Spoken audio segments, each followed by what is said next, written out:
Olá, queridos, a paz de Cristo. Sejam todos muito bem-vindos a mais uma aula aqui da maior escola teológica do mundo, da Escola Bíblica Dominical. E nesse vídeo nós comentaremos essa lição, a lição 9, a responsabilidade pessoal. Essa lição faz parte da revista Profetas Maiores, revista esta publicada pela editora Central Gospel. E o nosso vídeo de hoje será a respeito dessa lição, em que abordaremos biblicamente o tema responsabilidade pessoal. Mas antes de começarmos aqui a tratar dessa aula propriamente dita, eu quero te pedir aqui para você curtir esse vídeo, comentar, compartilhar, se inscrever no canal. É fundamental que você participe ativamente dessa parte, porque quando você curte, comenta e compartilha, a plataforma entende que o vídeo é relevante e ele acaba encaminhando para outras pessoas. Portanto, é fundamental que você interaja aqui conosco, nos apoiando e dando o seu famoso like. É forte, Brasil. Vamos lá, avançando aqui em nome do Senhor. E além da questão vinculada a esse pedido, também que solicito a você paciência rapidamente para eu poder te informar algumas ações que eu realizarei aqui no meu canal nesses dias próximos, né? Aqui ressaltando que eu sempre começo a cada trimestre, eu em parceria com o pastor Edivani Fernandes, fazemos uma panorâmica da revista do trimestre e, portanto, fizemos, já está disponível na plataforma, inclusive, o Profetas Maiores. Eu fiz uma exposição panorâmica de todos os livros dos Profetas Maiores, Isaías, Jeremias, Lamentações, Ezequiel e Daniel. E o pastor Edivani Fernandes, ele faz um comentário, lição por lição, abordando aspectos teológicos, pedagógicos e dando dicas para você elaborar a sua aula com excelência, para você que é professor. Você que é apenas um aluno que estuda e deseja crescer na presença de Deus, as informações também te ajudam a compreender melhor o teor do trimestre. Que lembrando que aluno da EBD não é aquele que vai à EBD, é aquele que participa ativamente, que lê a revista, que estuda, que acompanha, que interage, que participa. Essa participação, é claro, desemboca em crescimento espiritual, teológico e também intelectual, porque a palavra de Deus amplia a nossa forma de compreender a realidade. Portanto, fique atento. Aqui nesse vídeo, na descrição, tem um link, Profetas Maiores, só clicar, se inscrever, tem um investimento aí de R$ 5,51, 6 parcelas de R$ 5,51, uma merreca, você pode aí, de modo muito fácil, acessar o conteúdo e crescer para a glória de Deus. Outro sim, é que eu faço no meu canal, a cada 15 dias, um programa chamado Podcast da Palavra. Nesse programa, eu converso sobre questões teológicas, questões bíblicas e questões da atualidade. Inclusive, o último que eu fiz foi sobre esse assunto aí, os perigos da linguagem neutra. Eu, pastor Isaías, a professora Adriana Goulart. Pastor Isaías, ele é diretor da Faculdade Teológica Vitória em Cristo, portanto, uma pessoa de referência, um acadêmico, e a professora Adriana, ela é professora de língua portuguesa, de francês, estudiosa de grego, de latim. Foi uma conversa muito proveitosa, está aqui à disposição de você, naquela parte do ao vivo, só clicar ali, vai aparecer para você os podcasts que já realizei, e novidade, agora, a partir do mês de abril, nós faremos presencialmente, o estúdio já está sendo preparado, modelado, há toda uma parte de ornamentação, enfim, agora serão podcasts presenciais, e é claro que isso demanda investimento, demanda custo, aquisição de material, de equipamentos satisfatórios para oferecer a você qualidade, inclusive que eu ponho aqui na sua tela, inclusive essa mensagem aqui, seja um apoiador, aí vai a chave Pix, né?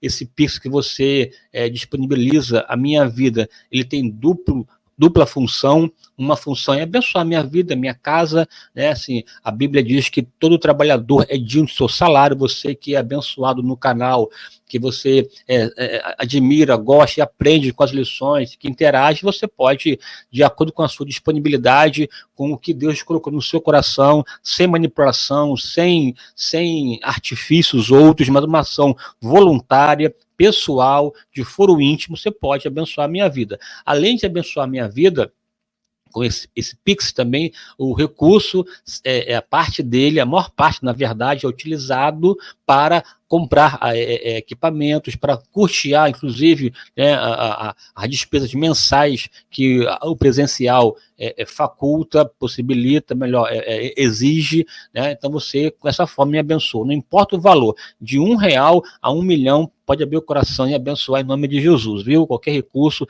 porque semente não tem a ver com valor, não tem a ver com quantidade, e sim com qualidade. Cada semente é uma forma para a minha vida de sinalizar que o meu ministério tem sido para você útil e importante, e nessa semente há um reconhecimento. O mais importante, o mais impactante é o reconhecimento. Quando eu recebo um Pix de uma pessoa, por exemplo, que é professor, que milita na educação, enfim, e envia porque é um peso, né, assim, interessante, não importa se é professor ou não, estou aqui me colocando assim porque é alegria de ser reconhecido. Todos nós queremos reconhecimento. É claro que eu faço tudo para a glória de Deus, mas Deus, ele tem os seus mimos, né? A sua forma de nos agradar e sinalizar o caminho correto. Então aqui, cada Pix que entra, eu glorifico a Deus no nome de Jesus e peço para que Deus possa recompensar o semeador. Então tá aí a chave Pix 219-8477-8523. Né? Além do podcast da palavra que eu faço a cada 15 dias, eu vou começar agora, no dia 6 de março, às 10 da noite, um novo quadro, um programa chamado Examinando as Escrituras com o pastor Gilson Paulo. Nesse programa, eu farei exposições de livros da Bíblia. A verdade tem esse tom. Além de livros da Bíblia, também farei exposições de doutrinas bíblicas, portanto, uma leitura bíblica e sistemática. E para começar a primeira temporada do Examinando as Escrituras, será análise, abordagem da Epístola de Paulo aos Romanos. Epístola de Paulo aos Romanos. Serão, aqui na minha previsão, uns 13 ou 14 vídeos de quase 1 hora de exposição sobre essa carta, esse colosso, né, teológico do Novo Testamento, que você precisa saber, conhecer. Eu farei aqui, portanto, uma exposição detalhada. Aí são um vídeo de quase 1 hora para abordar, eu vou fazer uma exposição panorâmica, depois pegar pelo menos capítulo por capítulo, os temas principais e colocar para você um conteúdo consistente sobre a carta de Paulo aos Romanos. Começo agora, dia 6 de março, às 10 da noite, né? Será numa quarta-feira. Acredito que os próximos serão nas terças-feiras, porque quarta-feira é um dia, à noite, muito corrido. Então, aqui, né, eu informarei, você ficará aqui atento. Portanto, é fundamental que você se inscreva no canal, acione o sininho, ficar atento às notificações e avançarmos na presença de Deus. Outra questão que é importante, vou ser aqui bem rápido, eu tenho 2 cursos de primeira linha disponíveis para você. Um é sobre a excelência da Bíblia e outro sobre reforma protestante, visão histórica e teológica. O da excelência da Bíblia, eu faço um comentário sobre a Bíblia enquanto literatura, enquanto livro doutrinário, enquanto palavra de Deus, enquanto obra literária. É um curso, assim, interessante. São 12 vídeos, eu acho, 12 vídeos de quase 1 hora cada um, que eu explico, né, a composição, a história desse livro incomparável. Eu esboço, portanto, a excelência da Bíblia para você.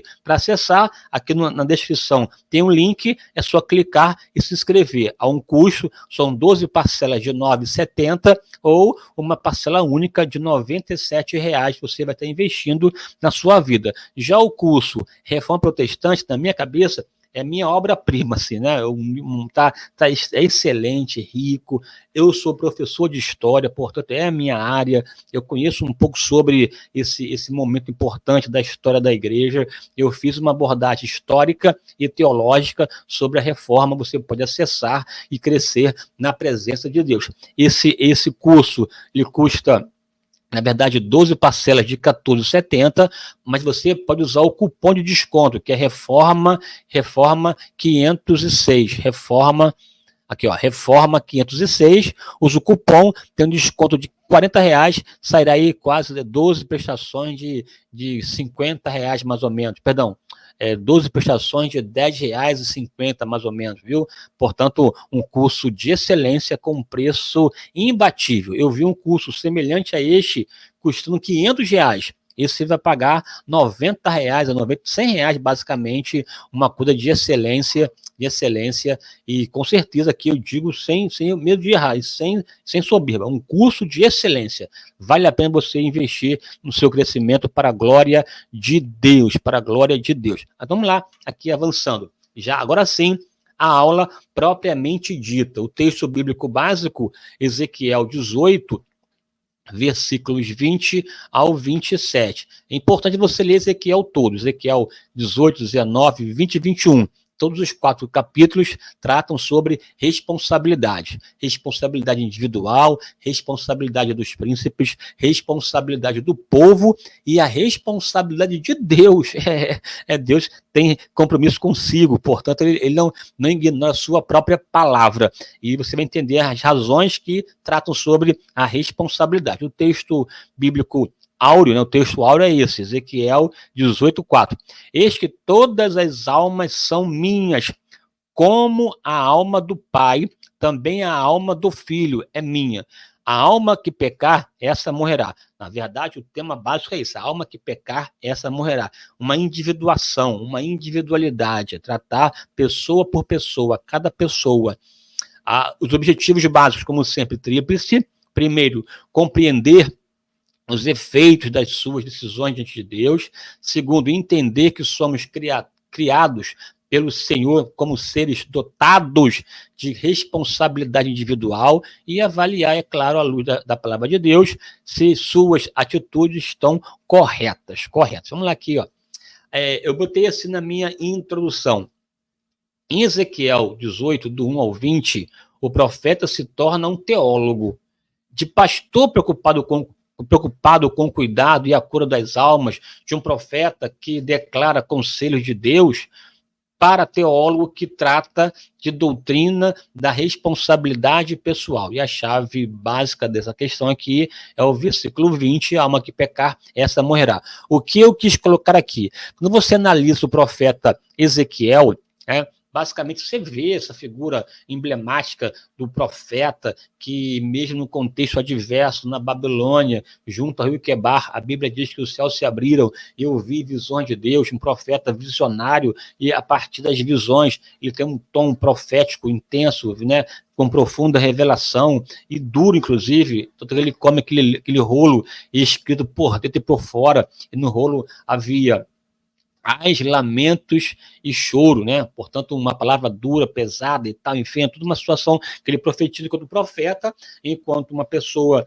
dotada de responsabilidade profética, mas também você encontra ele enquanto um pastor que visa cuidar, proteger, direcionar, guiar o povo de Israel, tratando a questão vinculante à própria restauração, Ezequiel 37, Ezequiel 47, Ezequiel 36, esse tom muito forte do Deus que restaura, apesar de, portanto, um pastor que cuida, que zela, que protege, que orienta. Mas aqui, no Ezequiel 18, 19, 20 e 21, o tom aqui também se assemelha a um teólogo, ou seja, alguém preocupado em desenvolver um pensamento teológico e fundamentar a doutrina. O contexto em tela está muito ligado, a críticas que o povo estava fazendo a Deus, a própria a geração passada, aos antepassados, colocando no colo de outrem a responsabilidade do sofrimento. Estamos assim sofrendo porque nossos pais pecaram, porque assim, Deus está sendo injusto. Há um lamento de pano de fundo, há uma crítica, há uma anulação da responsabilidade pessoal daquela geração presente. Ezequiel, então, fundamenta algumas questões importantes e argumenta para salientar, chamar a atenção da responsabilidade pessoal.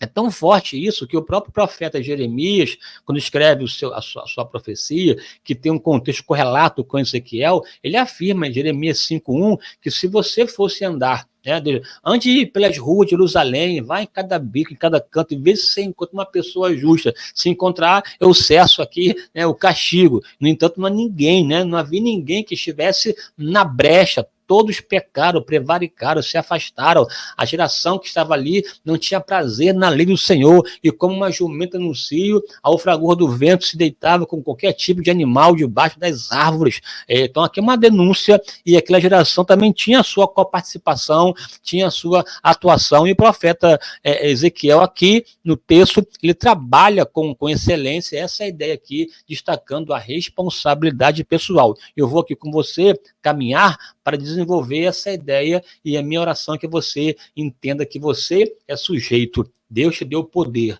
Deus te deu condições de dizer não à situação contrária, levantar a cabeça e seguir firme na presença de Deus. Vamos lá por parte, porque o assunto é um pouco longo. Eu vou aqui ser sucinto, direto para você, em nome de Jesus, Tem aqui esse texto aqui introdutório, vou ter que ampliar para você ver melhor na sua tela. Responsabilidade é um dos principais temas dos 4 capítulos em tela, como já falei, 18, 19, 20 e 21. Os exilados judeus na Babilônia culpavam seus antepassados.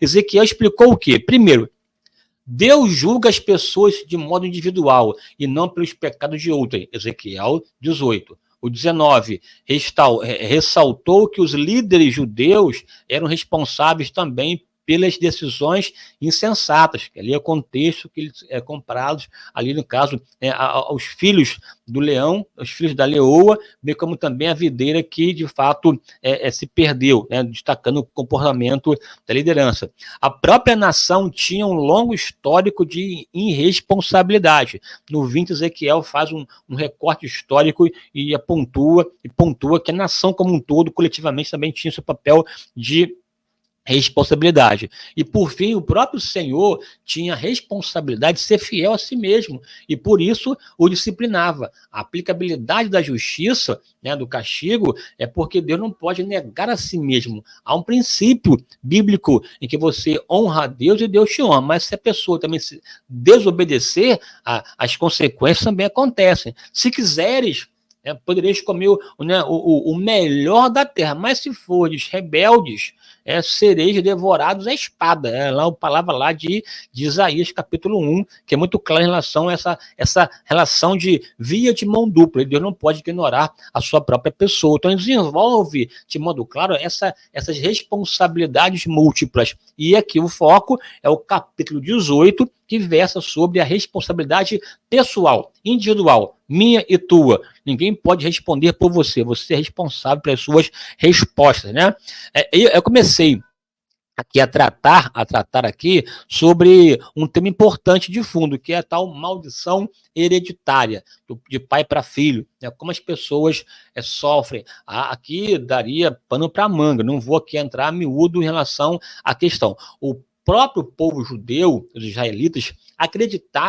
o povo acreditava na chamada maldição hereditária, passa de pai para filho, inclusive interpretando o texto do Antigo Testamento em que Deus disse que visitaria a maldade até a terceira e quarta geração, e por conta disso esse acúmulo de pecados para a próxima geração. E assim, que tem até um pé, não totalmente, mas semelhante à ideia do karma que a pessoa hoje recebe consequências de alguém que viveu anteriormente, praticou, e no processo de transmigração da alma ou de reencarnação, esse processo de reencarnação, esse processo contínuo de samsara, samsara tem a ver com essa questão de reencarnar para se purificar, a pessoa aqui agora paga questões da vida alheia da vida antiga. Essas ideias, de alguma forma, roubam das pessoas uma palavra-chave, que é a responsabilidade. Estou pagando por alguém, erros de alguém. Estou pagando pelos erros que alguém cometeu. Não são erros meus. É como se a pessoa fosse uma isentona, né? Assim, ou alguém que está sofrendo injustamente. Tanto o karma quanto essa maldição hereditária perpassa do pai para filho, e de sorte que, né, assim, de sorte que a pessoa não é sujeita, ela é passiva às questões, né, do destino e tal. Eu vou tratar aqui de ideias que anulam a nossa responsabilidade. Aí, então, coloquei aqui na sua tela o texto que eles comentam isso, né? Que é o texto aqui, tanto de Êxodo, como também de Deuteronômio. Aqui, ó, os israelitas acreditavam em maldição hereditária por dois motivos. Primeiro, uma interpretação incorreta daquilo que Deus disse em sua lei, quando afirmou que visitaria o pecado dos pais nos filhos, Êxodo 25, 34, 6, Números 14, 18, Deuteronômio 7, 9 e 10. E outra questão é a concepção dos judeus sobre a unidade nacional, ou seja, os nossos pais pecaram. Quando né, um peca, todo mundo paga, né? Como se fosse uma questão já fechada, unívoca, unilateral. É bem verdade, vou ver aqui, que é uma questão da coletividade, mas isso não é uma questão que determina. Aqui a palavrinha-chave é influencia, não determina, porque determinar, a pessoa fica à mercê dele. É determinante, não tem jeito tal. Você não tem como responder. Logo, você não é responsável, você fica à mercê, você fica, né, uma voz passiva no processo de aceitar de modo inquestionável o que está acontecendo. Não é essa a ideia. E então, por conta disso, criou-se até um provérbio, né, nessa linha que está aí na sua tela. Os pais comeram uvas verdes e os dentes dos filhos se embotaram. Os pais comeram uvas verdes e os dentes dos filhos embotaram. Ou seja, os dentes enfraquecidos dos filhos, na verdade, não foram causados pela forma que os filhos fizeram, mas em colheita da atitude dos pais. Os pais comeram uvas verdes e a consequência aconteceu nos filhos, né? Os seus dentes aqui debilitados, aqui, embotaram, né? Embutecidos.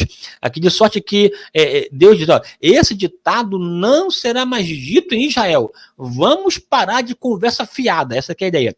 Vamos parar aqui de querer tapar o sol com a peneira. A questão é mais profunda. Não fique tirando de você a responsabilidade e colocando nas costas de outrem. Esse ditado vai cessar. Aí, então, Ezequiel entra na tela explicando algumas questões importantes para o povo, né? Aí, veja aqui, bem rapidamente, o texto de Ezequiel, de Êxodo 20, versículo 5. Diz assim, ó, não te encurvarás a elas, as imagens e esculturas do versículo anteriores, nem as servirás, porque eu, Senhor, teu Deus, sou Deus zeloso, que visito a maldade dos pais nos filhos, até a terceira e quarta geração. Aqui o contexto é para as pessoas que se encurvam à idolatria, que abandona a Deus, portanto ocupa, né, o lugar de Deus com outras questões, não serve a Deus, não adoram, portanto pessoas ímpias, né? Assim, agora aqui, ó, na terceira e quarta geração, daqueles que me aborrecem. Essa visitação, na verdade, que ele visita daqueles que me aborrecem. Se a pessoa aborrece a Deus, né, ela acaba plantando, ela colhe, e essa colheita reverbera nos filhos, se os filhos também atentarem para a prática dos pais, porque o filho pode romper com a sequência de apostasia e decidir servir a Deus com alegria, né? E faço misericórdia em milhares aos que me amam. Veja que interessante, né? Ao mesmo tempo que Deus visita até a terceira e quarta geração daqueles que me aborrecem, ele faz misericórdia em milhares que me amam. Então veja que a misericórdia de Deus ultrapassa, né, essa questão vinculante, porque se a pessoa obedece a Deus, não carrega a maldição hereditária. Se a pessoa obedece a Deus, não carrega a maldição hereditária, que é importante. Tem gente que vendo maldição entre o povo de Deus. Aqui é um negócio assim que não tem como que, atentar. Eu não sou responsável pelos pecados dos meus pais. Não sou responsável pelo pecado da minha mãe, o pecado do meu pai. Eu, enquanto filho, aqui vou explicar para você, até recebo influência dessa prática, porque o meio social também tem a sua correlação. Mas eu posso decidir seguir os passos deles ou não. Não. Eu sou sujeito e o meio, nem qualquer outra coisa, determina sobre a minha vida. Quem determina a minha vida são as minhas decisões e a vontade de Deus. Aqui. Vou aqui avançar aqui, né? Vou até aqui ampliar para ficar maior. Ó, o texto é para quem se encurva aos deuses. Por isso, os pais não morrerão pelos filhos, nem os filhos pelos pais. Cada qual morrerá pelo seu pecado. Aqui está a ideia central para você. Deuteronômio 24:16. Os pais não morrerão pelos filhos, nem os filhos pelos pais.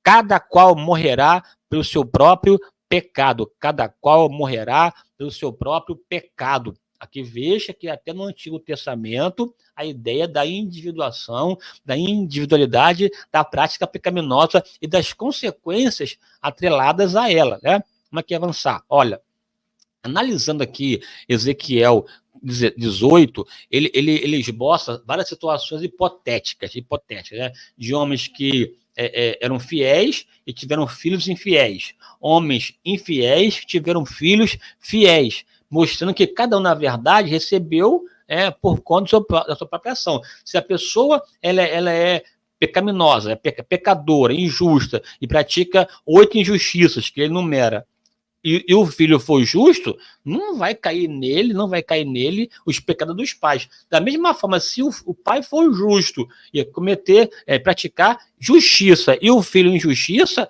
quem vai colher injustiça é o filho. Aqui ele fala, a alma que pecar, essa morrerá. Eu enumerei aqui para vocês os 8 pecados desse homem hipotético e também aqui as virtudes, as 8 virtudes do homem que teme a Deus. E essas descrições têm a ver, inclusive, com o próprio mandamento de Deus. Ou seja, se a pessoa não atenta para o mandamento, vai sofrer. Se a pessoa atenta para o mandamento, obedecer, avançará. Se for fiel, se obedecer, tem bênção. Se não obedecer, tem consequência em relação a isso. Veja aqui só você ler depois com calma o Ezequiel 18 para você entender a descrição. Vou só citar para você aqui rapidamente. Veja bem.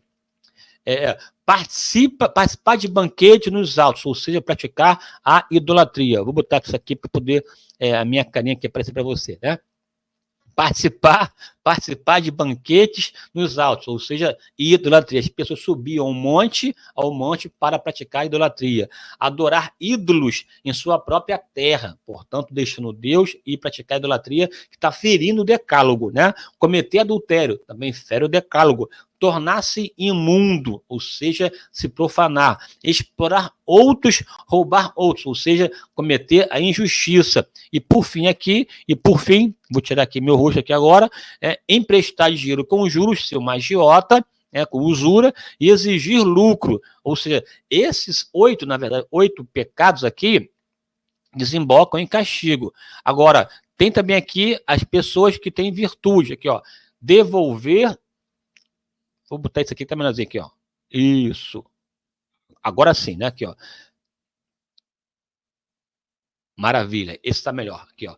Devolver ao devedor o penhor, porque tem pessoas que praticavam injustiça, penhorava-se um bem, a pessoa pagava a dívida e quem penhorou, né? Assim, pegou o bem de alguém, não quer devolver, portanto, cometer injustiça e surrupiar e ser fraudulento. Alimentar.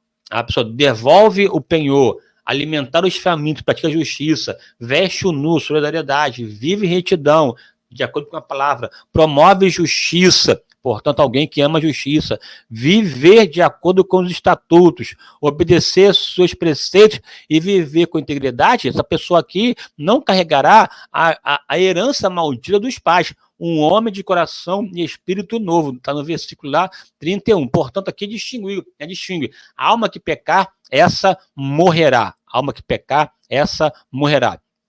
Ezequiel foi enfático. O que ele disse? Se seu pai, porque fez opressão e roubou os bens do irmão e fez o que não era bom no meio do seu povo, eis que ele morrerá pela sua maldade. Vou repetir. Se o pai, porque fez opressão e roubou os bens do irmão e fez o que não era bom no meio do seu povo, eis que ele morrerá pela sua maldade. Mas, dizeis, por que não levará o filho a maldade do pai? Por que não levará o filho a maldade do pai? Porque o filho fez juízo e justiça, e guardou todos os meus estatutos, e os praticou. Por isso, certamente viverá. A alma que pecar, essa morrerá. Mas a alma que for generosa e servir a Deus com alegria, de acordo com os seus estatutos, essa com certeza, certamente viverá. Que coisa maravilhosa aqui, destacando a responsabilidade pessoal. E aqui para você, que é o coração da aula, o texto aqui é a essência básica do que está posto, né? As lições importantes desse texto aqui, dentre outras, destaquei 3. Primeiro, você não pode honestamente culpar seus antepassados. Você não pode dizer, estou assim porque meu pai foi assado, porque minha mãe foi assada. Porque meu pai não me colocou lá numa escola boa, porque eu fui violentado. Porque isso, porque aquilo. Porque... Não. Você pode decidir sobre a sua vida e reescrever a sua história. Não vou nem entrar aqui no mérito da minha vida pessoal, particular, mas eu também cresci num ambiente adverso, de alcoolismo, de violência doméstica, de extrema pobreza, mas decidi não copiar os passos dos meus pais. É claro que há uma questão social que respinga, aqui repito, influencia, né? Você precisa até manifestar um esforço a mais, né? Digo que o pobre, né, aquele que tem escassez de uma área, tem que mostrar uma dupla força, e a dupla força o levará à dupla honra. É prazeroso você mudar cenário, mudar contexto, mudar situação. Eu, lá na minha casa, minha família, foi o primeiro a ter uma graduação, né? a me formar numa faculdade, já fiz 2, fiz pós-graduação, enfim, sou uma pessoa que estudo nas minhas limitações, nas minhas dificuldades, né? O que uns levam 5, levei 10 anos, não tem problema, mas decidi mudar e reverter, não carregar essa herança, fazer diferente, fazer diferença. Você não pode honestamente culpar seus antepassados pela sua situação, você precisa levantar a cabeça. Aqui tem uma ideia importante, vou fechar a aula com isso. Deus criou Adão e Eva e os deu poder, os deu autoridade para lavrar, guardar, portanto, possuir, né, administrar, para governar, poder de decisão, livre-arbítrio. Você pode romper com uma história negativa, você pode romper com uma história de prostituição, de miséria, de opróbrio, de adoração a ídolos, de vínculos com entidades do passado, romper com isso em nome de Jesus e passar a servir a Deus com alegria. Você não está destinado, você não está sacramentado, não está preso a questões. Você pode romper na presença de Deus. Segundo, você não pode, sinceramente, culpar o meio em que você vive, por conta de o meio em que eu estou, enfim, influencia, porque tem aí pensamento de que o meio que corrompe, de acordo inclusive com Jean-Jacques Rousseau, ele diz que o homem nasce livre, mas é o meio que o corrompe, coloca no meio um peso de determinante da sua história. Eu entendo, compreendo e defendo que tanto os pais como o meio social interfere, assim, influencia a nossa vida, forma de ver, de compreender, percepção do mundo, mas não determina. Você pode avançar, você pode romper, você pode fazer diferente e fazer diferença. Eu cresci num ambiente que poucas pessoas queriam estudar e decidi estudar para a glória de Deus. Deus sempre colocará alguém, né, alguma coisa, um elemento, uma circunstância para te sinalizar uma brecha, uma saída, uma perspectiva nova, e você terá que decidir seguir ou se acomodar. Por mais que o meio seja um meio que tente te neutralizar e te impedir, você pode romper, pular essa cerca, avançar na presença de Deus para a sua glória e para o seu louvor. Se você concorda aí, aqui embaixo, pastor, eu concordo e recebo em nome de Jesus. Comenta aí nos comentários. Deixa uma palavra de incentivo, participe ativamente em nome de Jesus. Você não deve culpar a Deus, porque Ele é justo e misericordioso. Deus sempre fará de acordo com a sua reta e santa justiça. Deus não é culpado dos nossos atos. Você que tem que responder por eles no nome precioso do Senhor Jesus. Amém, não amém? Maravilha. Aqui já até poderia parar aqui e cessar a nossa aula. Vou avançar aqui porque tem mais coisa a dizer, mas esse aqui é o coração da aula de domingo, né? Nessa questão aqui importante, quero destacar para você o significado da palavrinha responsabilidade, da expressão responsabilidade pessoal. Pessoal, vamos lá, aqui. O que é responsabilidade? Diria um cínico, alguém que não atenta para a realidade, para a verdade bíblica ou a verdade circunstancial. O cínico diria o seguinte: é um fardo móvel. A responsabilidade é um fardo, é um peso móvel. Se é móvel, você pode deslocar e colocar onde você quiser. É um fardo móvel transferido com facilidade para os ombros de Deus, do destino, da sorte ou do próximo. É um fardo móvel que pode ser transferido para Deus, para as pessoas, para o meio, para o próximo, para o destino. E aqui, veja, né, quando eu digo assim, para o destino, tem pessoas que tentam justificar suas práticas, o seu comportamento, colocando peso em outrem. Hoje há muitas maneiras de você tentar justificar e racionalizar uma prática. Isso aqui é porque eu nasci assim. Eu nasci assim, vou morrer assim, Gabriela. Aqui, é a síndrome de Gabriela. A pessoa nasceu. Se nasceu assim, é biológico, é natural, faz parte da essência, portanto, não pode mudar. Não nasceu assim, nasci com essa prática, nasci com essa tendência, nasci dessa forma. Há, inclusive, hoje, pessoas que querem colocar até no âmbito do adultério ou do roubo uma questão genética. Esse nascer assim, hoje tem uma forma mais bela de dizer, né?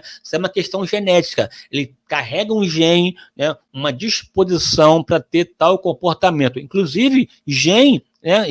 Tento explicar que é um gene que a pessoa é propensa, assim, é inclinada ao adultério, ao roubo. A pessoa tem essa inclinação, né? E tem até essa religião aqui, religiões que vinculam uma síntese entre, né, a entidade de frente da pessoa com o seu temperamento, que essa junção molda o modo de ser das pessoas. Tem pessoas que são assim, assado, por conta da entidade de frente que está atrelada ao seu temperamento, à sua persona. Há uma síntese entre o que a pessoa é com a entidade que a leva a pessoa a ter tais comportamentos. Portanto, é natural, não pode ser criticado. Quando você naturaliza, você tira o peso da responsabilidade e, portanto, do peso ético.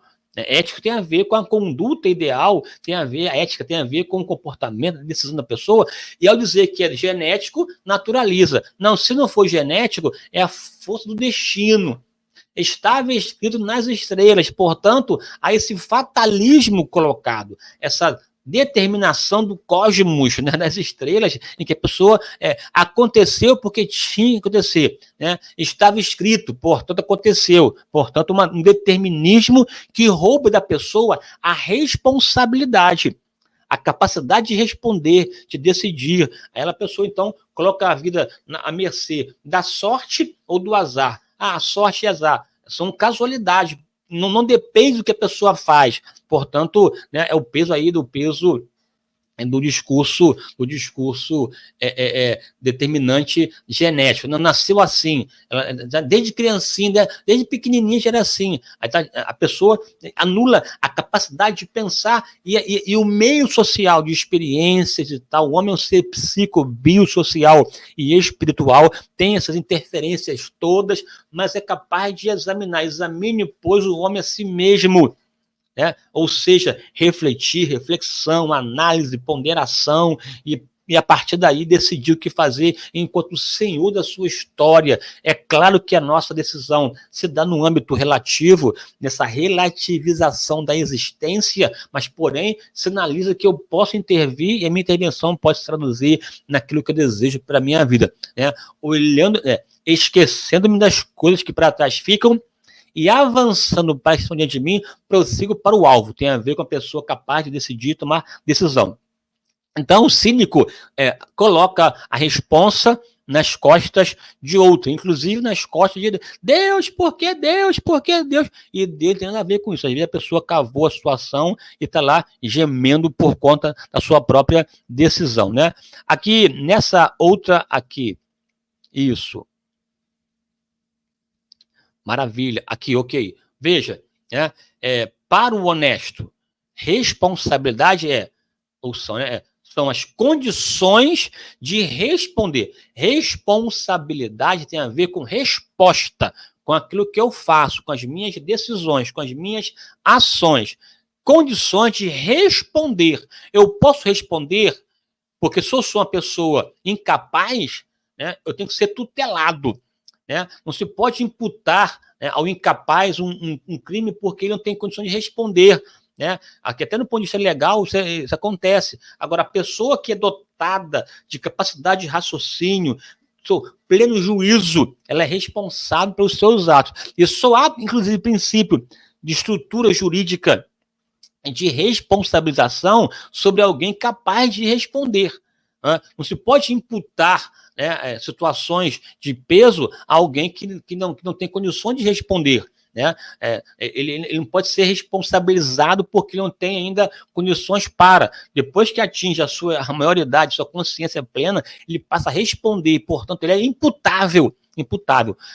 Condição de responder pelos atos praticados, de justificar as razões das próprias ações.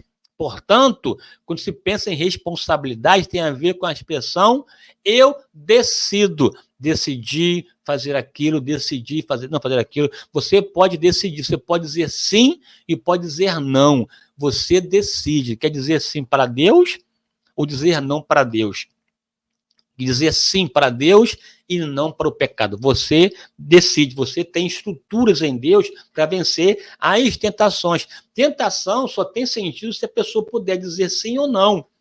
Todo o código jurídico, todo o código de Deus, todo o código ético do Novo Testamento só faz sentido, ou do Antigo, se a pessoa tem condições ou não de dizer sim ou não. Está aqui, eu rejeito qualquer ideia, filosofia, proposta que nos tira a responsabilidade, que me deixa à mercê de,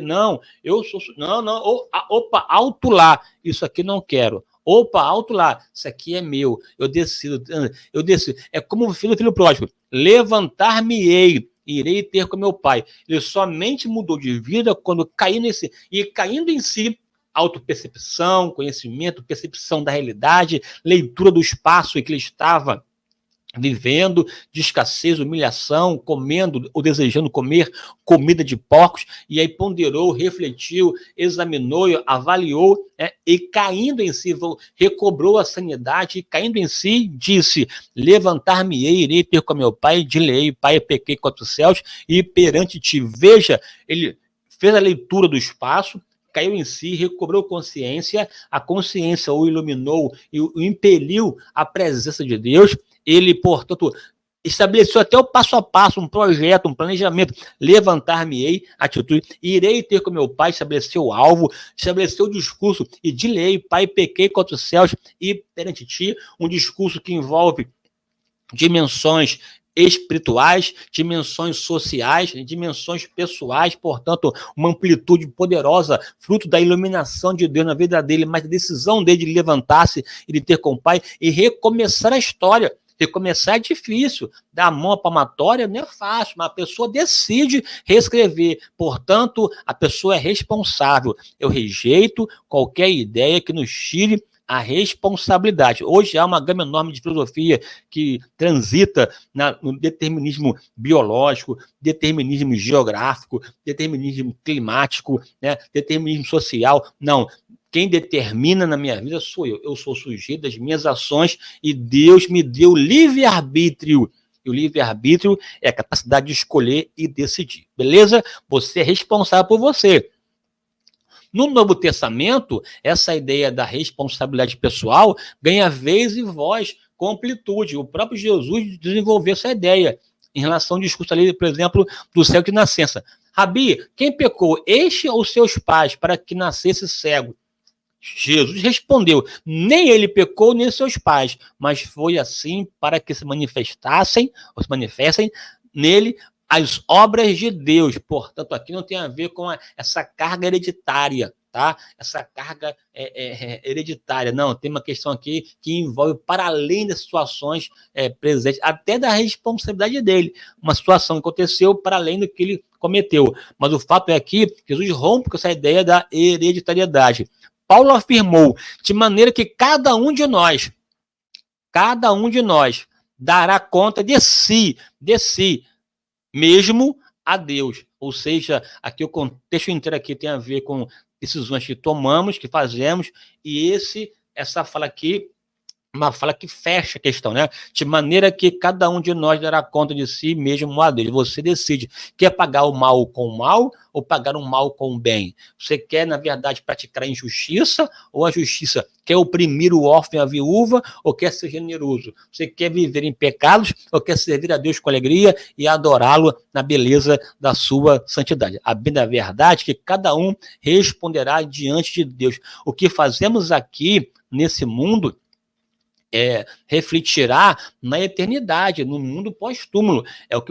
É viver essa vida presente na perspectiva da eternidade, né? Aquele, pois, que cuida estar em pé, olhe para que não caia. Aqui é o texto, inclusive, de Paulo aos Coríntios, em que ele elenca o comportamento inadequado de prevaricação do povo de Israel, e diz, assim eles pecaram, vocês devem evitar os erros de Israel, porque cuidado, né, para que você esteja de pé, não caia, vigie, esteja atento, né, seja sóbrio, vigilante, ore, jejue e tal, esteja, né, antenado, conectado e cauteloso, né, tenha vigilância, cautela, prudência, anteveja o problema e evite. Você pode mudar a sua vida, a sua história, porque Deus quer que você, de fato, use o poder que Ele te deu.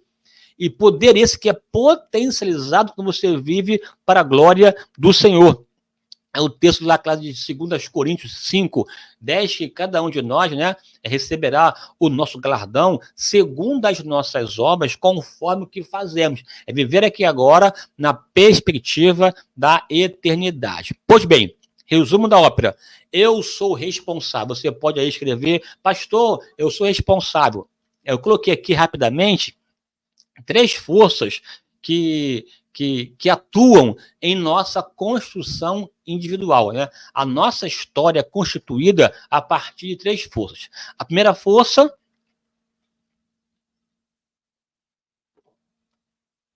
é a força da graça. E graça aqui tem a ver com favor imerecido, né? A expressão máxima dela é a salvação, mas ela atua também em toda a vida. Deus te habilita, te dá condições, capacidade de falar, de pensar, de refletir, de analisar, capacidade de operação, assim como fez com Bezalel, lhe deu inteligência, entendimento, né, e habilidade para trabalhar com as pedras preciosas, né? Deus te dá a pessoa habilidade, enfim, essa graça que em nós opera, segundo o poder que nos opera, nos habilita, mesmo não merecendo, mesmo não sendo fruto da nossa capacidade. É uma capacidade, é uma operação, um poder de Deus em nós que nos promove uma posição que não tem a ver com mérito, tem a ver com decisão soberana, ação de Deus. Deus escolhe Jacó e aborrece Esaú, ou seja, ele prefere Jacó ao invés de Esaú, de acordo com a sua soberania. Não tem a ver com o que você faz, mas tem a ver com o que Deus fez e faz na tua vida. Outra ação é a misericórdia. A misericórdia nos poupa, nos livra de recebermos o que merecíamos. Portanto, ela evita sofrimento, porque Deus não nos trata segundo as nossas iniquidades. A sua misericórdia é como se fosse um filtro que impede de recebermos tudo aquilo que merecíamos. O que nós merecíamos é a condenação. A graça nos poupa, nos livrou, nos deu a salvação, e a misericórdia, que é irmã da graça, nos livra de receber o que merecíamos. Agora, tanto a graça quanto a misericórdia estão no campo de Deus. Deus decide como e quando utilizá-las. Você não tem interferência na graça, na misericórdia, são ações de Deus. O que você pode fazer é a sua semeadura, são as suas obras. Semeadura aqui tem a ver com não só com semente financeira, tem a ver com atitude, comportamento, que você planta, que você semeia na área material, profissional, familiar, conjugal, espiritual, ministerial. É o que você faz. O que você faz está no teu campo, na tua decisão. Eu escrevo a minha história. E, a bem da verdade, até essa parte que você tem ingerência, que é na semeadura, também acontece dentro do âmbito relativo desse mundo que depende também da ação de Deus. Mas você decide o que plantar. A alma que pecar, essa morrerá, tem tudo a ver com lá, Gálatas 6, 7.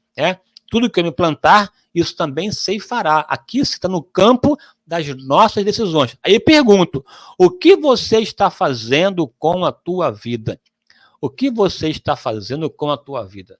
Quais são as ações que você está tomando na área profissional? Pastor, eu quero crescer, avançar no meu emprego, tudo bem, maravilha.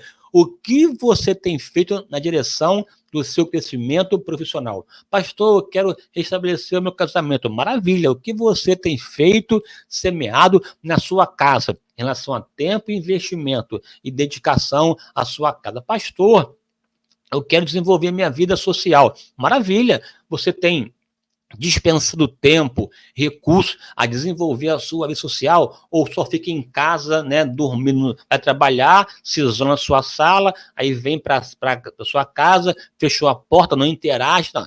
Você quer vida social, tem que interagir. Você tem que saber o que você quer e agir na direção dessa questão pessoal. Pastor, eu quero ser uma pessoa famosa na internet.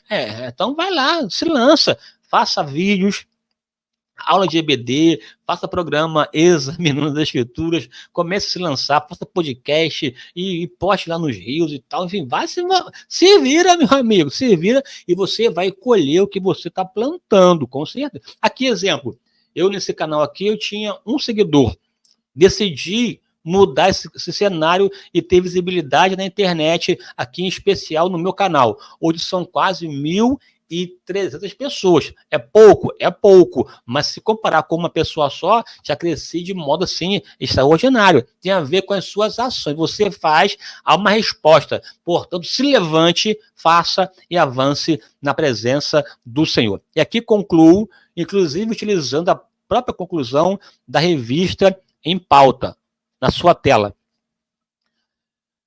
Hoje aprendemos que a vida do homem não segue pelas vias do determinismo ou do fatalismo. Quando criou o ser humano, Deus o fez livre para tomar decisões conforme o seu livre-arbítrio. Ao mesmo tempo, ele o fez responsável por suas escolhas e decisões. Somos responsáveis diante de Deus e da sociedade por nossas atitudes diante da vida. É a lei da semeadura. Gerações podem escrever uma nova história e não ficar presas ao passado do pecado. Mas para que isso ocorra, é necessário arrependimento, obediência e fé. Que maravilha, que maravilha. Uma conclusão que, de fato, conclui o que acabamos de expor aqui de modo primoroso. Pois bem, A minha oração é que essa aula, de fato, tenha sido para você uma bênção, que você possa, agora no domingo próximo, ou antes, ou enfim, na sua disponibilidade, ministrar uma aula com excelência e que Deus pode te abençoar. Aqui lembrando, a sua atitude de me ouvir até agora já reflete o que você quer para a sua vida. Portanto, se prepare que você vai colher em nome de Jesus. Amém. Um forte abraço, fique com Deus e até a próxima.